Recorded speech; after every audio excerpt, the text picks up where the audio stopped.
로리는 앞으로 몇 년은 조에 대한 사랑을 잇는 일에만 전력 투구해야 할 거라고 생각했다. 그러나 놀랍게도 그 일은 하루가 다르게 쉬워지고 있었다. 처음에 로리는 그 사실을 인정하지 않았다. 스스로에게 화가 났고 이해할 수가 없었다. 하지만 우리의 마음이란 워낙 기이하고 종잡을 수 없으며 시간과 자연은 우리의 의지와 상관없이 자신의 뜻대로 밀고 나간다. 이제 로리의 마음은 아프지 않았다. 상처는 놀랍도록 빠르게 아물었고 이제 그는 잊으려고 애쓰기는커녕 오히려 기억을 떠올리려고 애쓰고 있었다. 로리는 이런 사태 전환은 꿈에도 예상하지 못했고 따라서 거기에 준비도 되어 있지 않았다. 로리는 자신이 혐오스럽기도 했고 자신의 변덕이 놀랍기도 했다.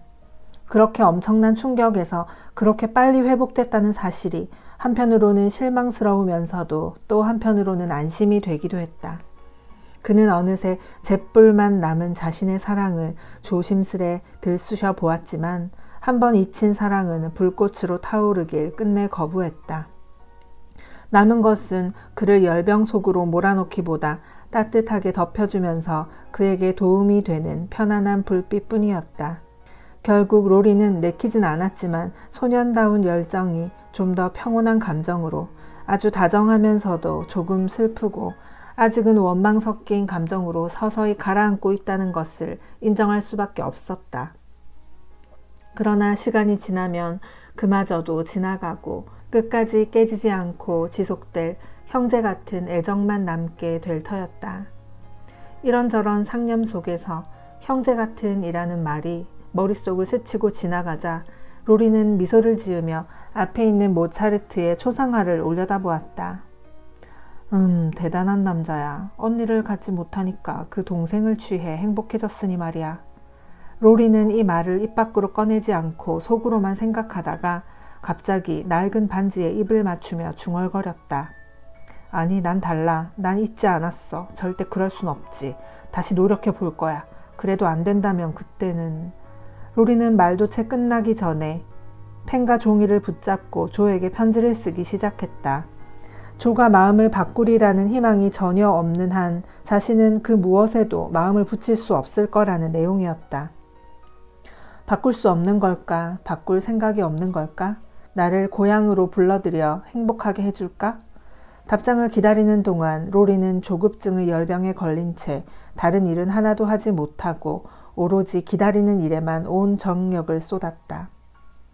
마침내 답장이 도착했고 한 가지 점에서는 그의 마음을 효과적으로 진정시켰다. 조가 단호하게 그럴 수도 없고 그럴 생각도 없다고 잘라 말했기 때문이다. 조는 베스 일로 정신이 없었고 사랑이라는 말을 2번 다시 듣고 싶지 않아 했다. 그러고는 제발 다른 사람과 행복해지라며 자기는 그 마음 한 귀퉁이에 사랑하는 누이로 남겨달라고 간청했다. 추신해서 조는 에이미에게 베스의 건강이 더 나빠졌다는 말은 하지 말아달라고 당부했다. 에이미는 봄에 집으로 돌아올 예정이니 남은 기간을 슬픔으로 얼룩지게 할 필요가 없다면서. 그리고 하나님이 도우셔서 그때까지 시간이 충분하길 바라지만 그 사이 에이미에게 자주 편지를 보내 외로움이나 향수병, 걱정 같은 걸 느끼지 않게 해달라고 부탁하기도 했다. 그렇다면 당장 편지를 써야겠어. 불쌍한 아가씨 같으니 슬픈 귀향이 되게 생겼구나. 그러면서 로리는 에이미에게 편지를 쓰는 일이 몇 주 전 끝내지 못한 말의 적절한 결론이기라도 한 듯 책상을 펼쳤다. 그러나 그날 로리는 편지를 쓰지 않았다. 제일 좋은 종이를 찾아 여기저기 뒤지다가 우연히 뭔가를 발견하고는 마음이 바뀌었기 때문이다. 책상 한 구석의 청구서와 여권, 서류 더미 사이에서는 조의 편지 여러 통이 이리저리 굴러다니고 있었고 또 한 구석에서는 파란 리본으로 묶은 에이미의 편지 3통이 굴러다니고 있었다.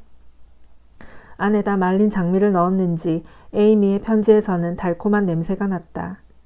아쉬움과 반가움이 반씩 섞인 표정으로 로리는 조의 편지들을 한데 모은 뒤 하나하나 펴고 접어 작은 서랍 안에 가지런히 넣었다. 그러고는 잠시 서서 손가락에 반지를 빙빙 돌리며 생각에 잠겼다가 반지를 천천히 빼서 편지와 함께 넣고 서랍을 잠갔다. 그런 다음 밖으로 나가 성슈테판 성당의 대미사에 참석했다. 마치 장례식을 치른 것 같은 기분이었고 고통에 몸부림치진 않았지만 매력적인 숙녀들에게 편지를 쓰면서 하루의 남은 시간을 보내는 것보다는 그 편이 더 나은 듯 했기 때문이다. 그러나 얼마 안 있어 편지는 갔고 그 즉시 답장이 왔다. 향수병에 걸려있던 에이미는 그 사실을 편지에서 더없이 기쁘게 털어놓았다. 서신 왕래는 활발하게 이루어졌고 두 사람의 편지는 초봄까지 한결같은 규칙성을 자랑하며 이쪽과 저쪽을 날아다녔다. 로리는 흉상들을 팔아버리고 오페라 악보도 갈기갈기 찢어 발기고는 누구든 아는 사람을 만나길 바라며 파리로 돌아갔다. 니스에 가고 싶은 마음이 간절했지만 와달라는 부탁을 받기 전에는 가지 않을 작정이었다. 에이미는 부탁하지 않았다. 그 즈음 에이미에게는 로리 오빠의 의아해하는 시선을 피하고픈 나름의 사정이 있었기 때문이다. 다름 아니라 프레드 본이 돌아와 청혼을 했던 것이다. 에이미는 한때 그에게 청혼을 받으면 그럴게요, 고마워요 라고 대답하기로 마음먹기도 했었지만 지금은 고맙지만 그럴 수 없어요 라고 친절하게 그러나 단호하게 대답했다. 막상 그때가 오자 용기가 나지 않았기 때문이다. 그리고 에이미는 이제 자신의 가슴을 가녀린 희망과 두려움으로 가득 채운 새로운 동경을 만족시키려면 돈과 지위 이상의 무언가가 필요하다고 생각하고 있었다.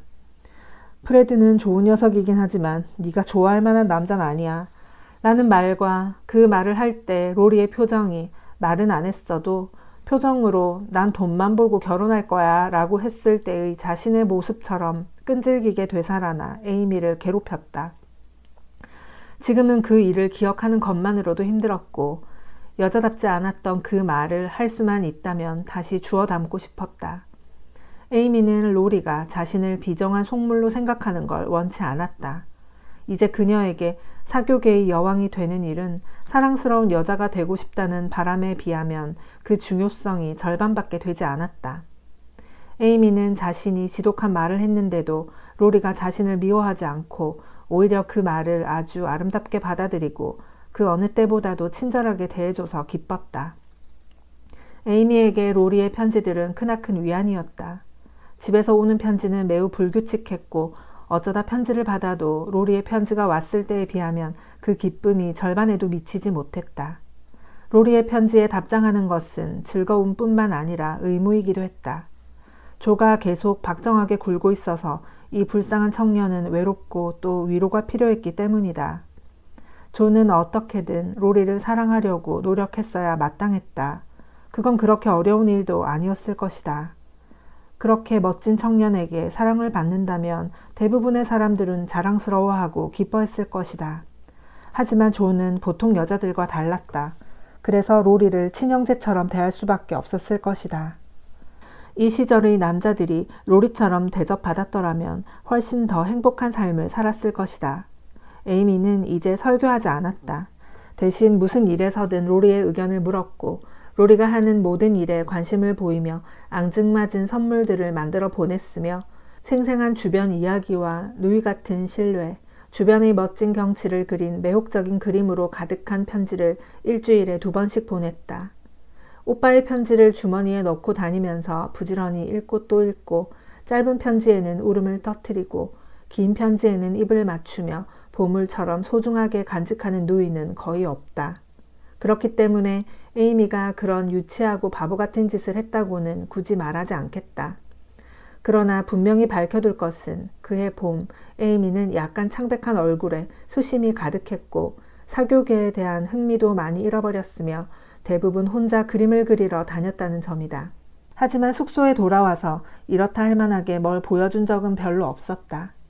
아마도 발로사의 그 테라스에서 팔짱을 끼고 앉아 몇 시간씩 자연을 관찰했거나 아니면 머릿속에서 되는 대로 떠오르는 상념을 멍하니 그리고 있었을 것이다. 예를 들면 무덤 위의 건장한 기사 조각상이나 풀밭에서 모자로 눈을 가리고 잠이 든 청년, 멋쟁이들 틈에서 키 큰 신사의 팔을 잡고 무도회장을 누비는 고수머리 아가씨 같은 것들이었다. 최근 미술계의 흐름에 따라 그림 속 남녀의 얼굴은 흐릿하게 처리되어 있었다. 그래서 안전하긴 했지만 만족스럽진 않았다. 작은 어머니는 에이미가 프레드의 청혼을 거절한 것을 후회하고 있다고 생각했다. 아니라고 해도 소용없고 설명할 수도 없는 노릇이라 에이미는 작은 어머니가 마음대로 생각하도록 내버려 두었다. 다만 로리에게는 프레드가 이집트로 떠났다는 사실을 알렸다. 로리가 들은 소식은 그게 다였지만 로리는 곧 그 의미를 알아차리고는 마음이 놓인다는 듯 중얼거렸다. 에이미가 현명하게 처신할 줄 알았어. 불쌍한 녀석, 그 심정이야 나도 겪어봐서 잘 알지. 그러면서 로리는 크게 한숨을 내쉬더니 짐을 벗어 던지기라도 한 듯 소파에 발을 올리고 에이미의 편지를 느긋하게 읽었다. 해외에서 이런 변화들이 일어나고 있는 동안 집에는 불행이 들이닥쳤다. 그러나 베스의 건강이 나빠지고 있다는 편지는 에이미에게 가지 않았고 그 다음 편지는 언니의 무덤 주변에 새로 풀이 돋아날 때쯤 에이미를 찾았다.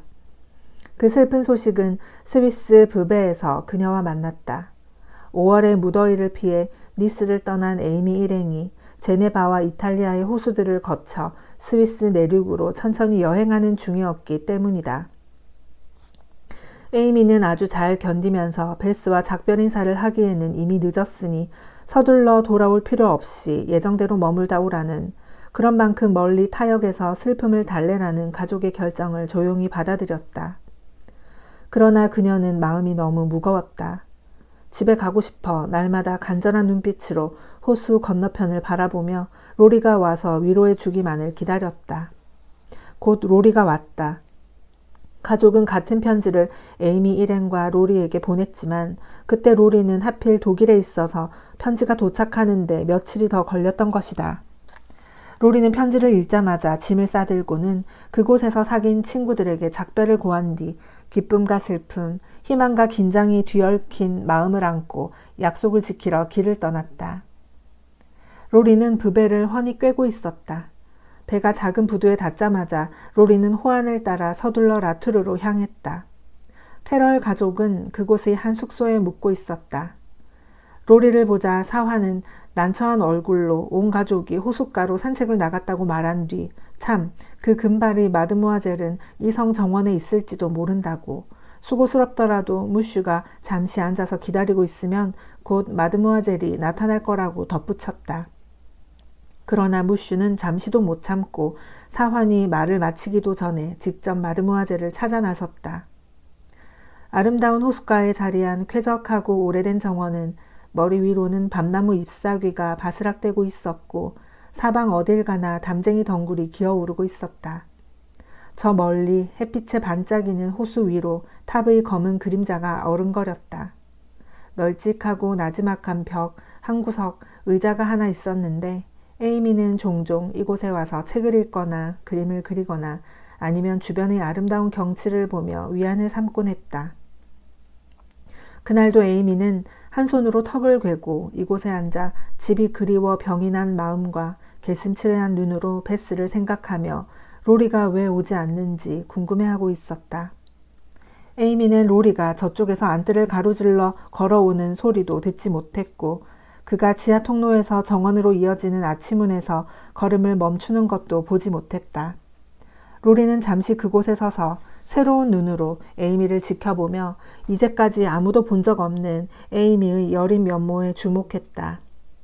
무릎에 놓여있는 얼룩투성이 편지, 머리에 묶은 까만 리본, 애써 고통을 참고 있는 얼굴을 비롯해 에이미의 모든 것이 소리 없이 사랑과 슬픔을 나타내고 있었다.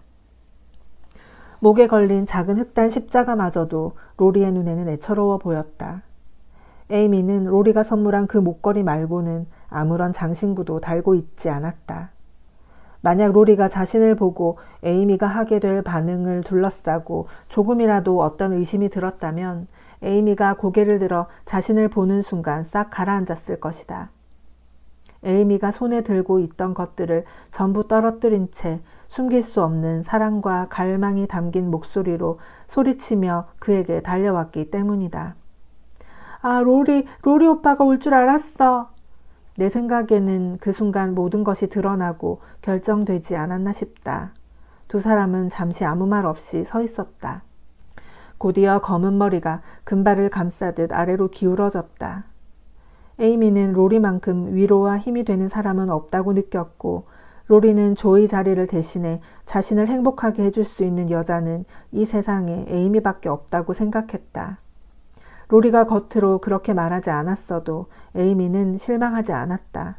둘 다 진실을 느끼고 있었고, 그래서 만족스럽고 기쁜 마음으로 나머지 말들은 침묵 속에 남겨두었다.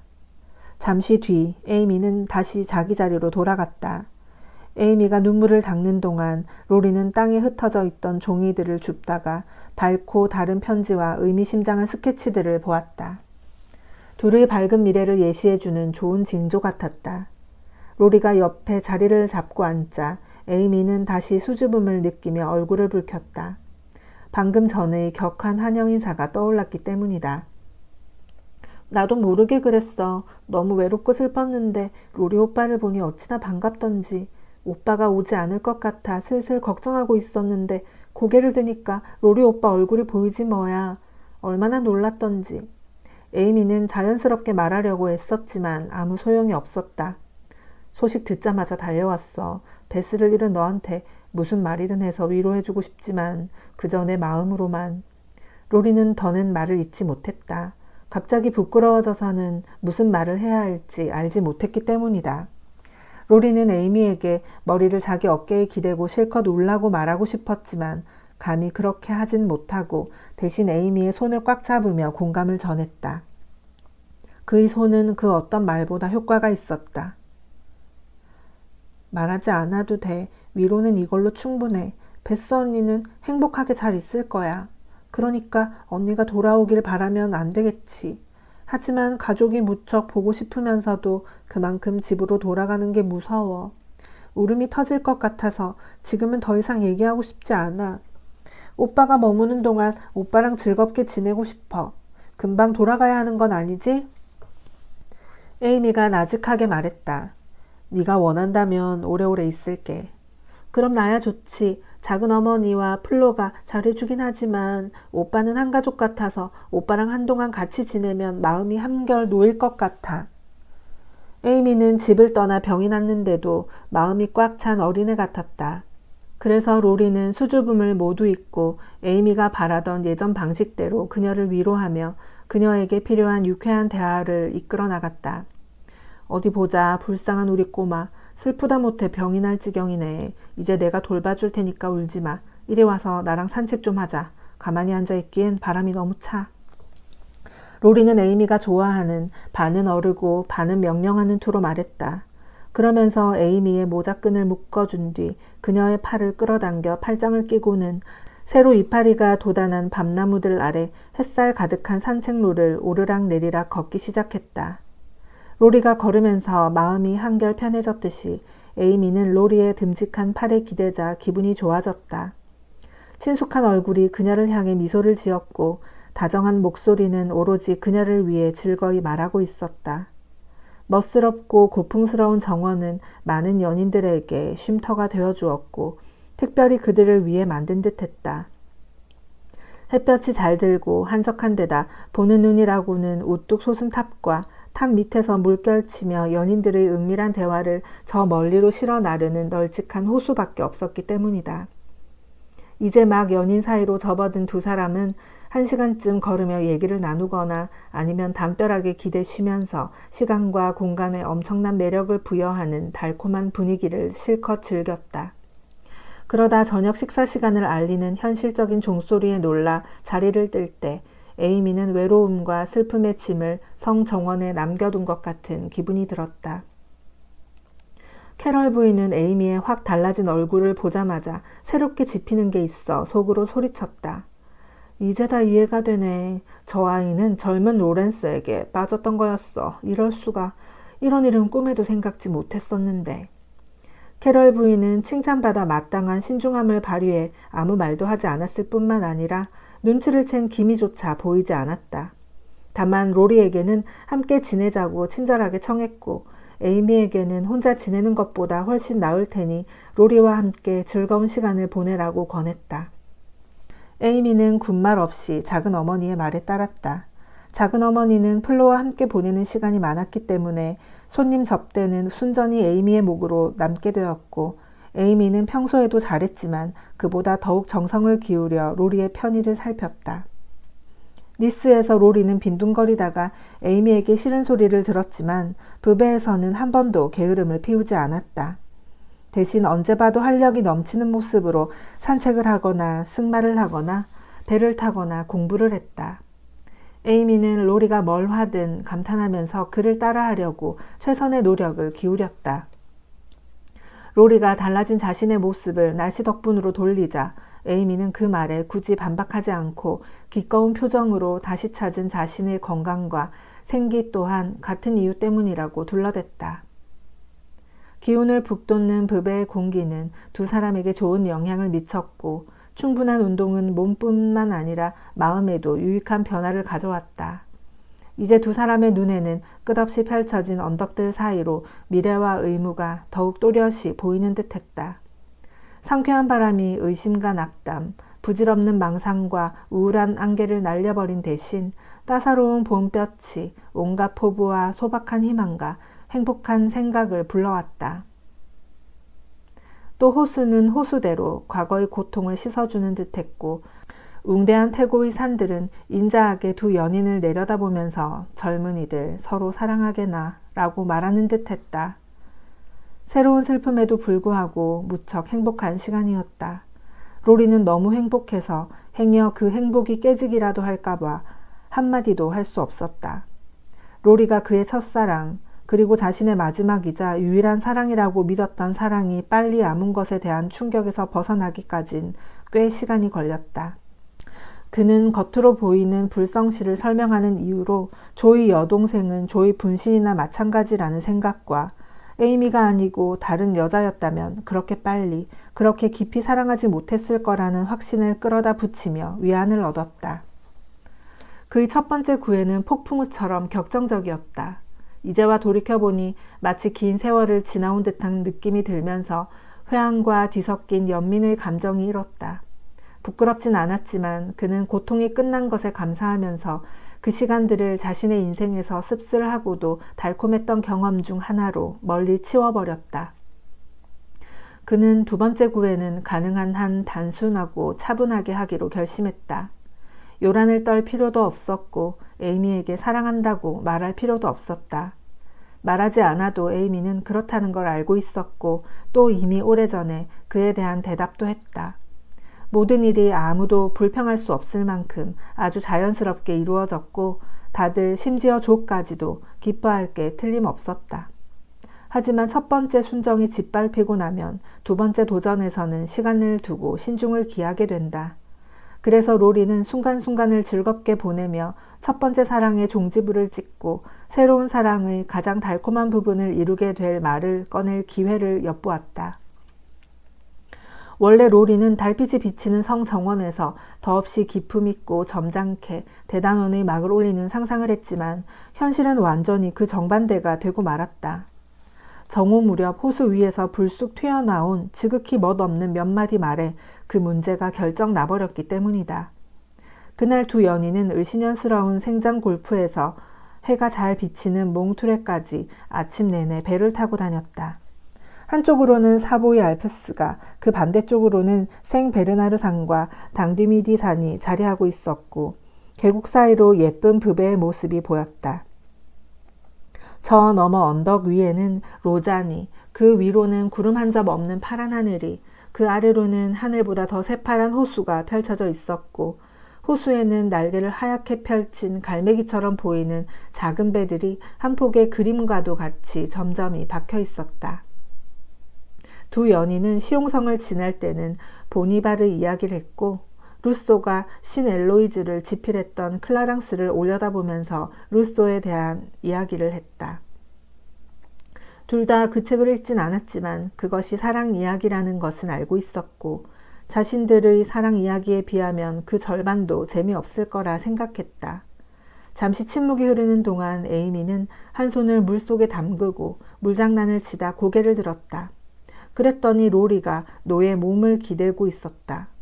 에이미는 로리의 눈빛에서 이상한 분위기를 감지하고는 무슨 말이든 해야 할 것 같아 얼른 말을 꺼냈다. 피곤하겠다. 노는 내가 저을 테니 좀 쉬어. 오빠가 오고 나서 게으름을 부리며 편하게만 지냈는데 운동하는 셈 치지 뭐. 아니, 안 피곤해. 하지만 원한다면 노 하나는 네가 맡아. 자리는 충분해. 난 배가 흔들리지 않게 가운데 앉아 있을게. 로리가 그런 배치가 마음에 든다는 듯 대답했다. 에이미는 분위기를 바꾸는데 그다지 성공한 것 같지는 않다고 느끼며 세 번째 자리로 옮겨 앉았다. 그러고는 머리를 흔들어 이마에 붙은 머리카락을 떼어낸 뒤 노를 받아들었다. 에이미는 다른 것도 잘했지만 노도 잘 저었다. 에이미는 두 손을 쓰고 로리는 한 손만 썼지만 노는 정확히 박자를 지켰고 배는 부드럽게 물살을 가르며 나아갔다. 우리 둘이 진짜 잘한다. 그렇지? 에이미가 침묵이 싫어서 말을 건넸다. 손발이 척척 맞네. 이렇게 우리 둘이 늘 한 배를 타고 함께 노를 저어가고 싶은데 어때? 그럴래? 로리가 아주 다정하게 말했다. 좋아. 에이미가 소곤거렸다. 두 연인은 노젓기를 멈추고 자신들도 모르는 사이에 호수에 어른어른 비치는 풍경에 인간의 사랑과 행복을 보여주는 앙증맞은 장면을 하나 더 보태었다. 자, 로리의 인연은 결국 에이미였습니다. 로리의 마음이 에이미에게 닿는 이 시는 단순한 사랑의 결말이라기보다는 사람이 어떻게 변하고 무엇을 선택하게 되는가를 보여주는 전환점 같은 느낌입니다. 한때 로리는 조를 향해 뜨겁고도 거침없는 감정을 쏟아냈습니다. 하지만 조와의 관계는 어디까지나 닮은 두 사람이 부딪히며 타오르는 불꽃에 가까웠죠. 서로를 이해하면서도 동시에 서로 방향을 바꾸려 하지 않았던 관계. 그래서 강렬했지만 오래 머물기에는 어딘가 불안정했었습니다. 반면 에이미는 시간이 흐르며 전혀 다른 모습으로 로리 앞에 서게 됩니다. 어린 시절 투정 많던 동생이 아니라 스스로를 다듬고 세상을 이해하려 애쓴 끝에 한층 단단해진 사람으로요. 그리고 그 변화는 로리에게 설득이 아니라 안정감으로 다가온 것 같습니다.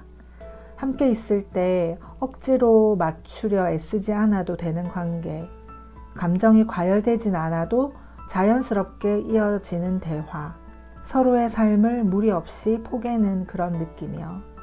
그래서 문득 이런 생각이 들게 됩니다. 왜 조가 아니라 에이미였을까? 어쩌면 그 답은 아주 현실적인 데 있는지도 모르겠습니다. 연애는 때로 불꽃처럼 뜨거운 감정만으로도 충분하지만 결혼은 결국 함께 살아가는 시간을 견디고 이어가는 일이니까요. 글 속에서처럼 특별한 사건 없이도 하루가 자연스럽게 흘러가고 서로 곁에 있는 것이 편안하게 느껴지는 것. 그것이야말로 가장 단단한 관계의 조건이 아닐까 하는 생각이 듭니다. 로리와 에이미의 선택은 그래서 저한테 더 설득력 있게 다가온 것 같습니다. 누군가를 열렬히 사랑했던 기억이 사라져서가 아니라 그 시간을 지나고 나서 비로소 나와 가장 잘 어울리는 사람을 알아보게 된 결과처럼 느껴지기 때문입니다. 결국 이 장면은 말해주는 것 같습니다.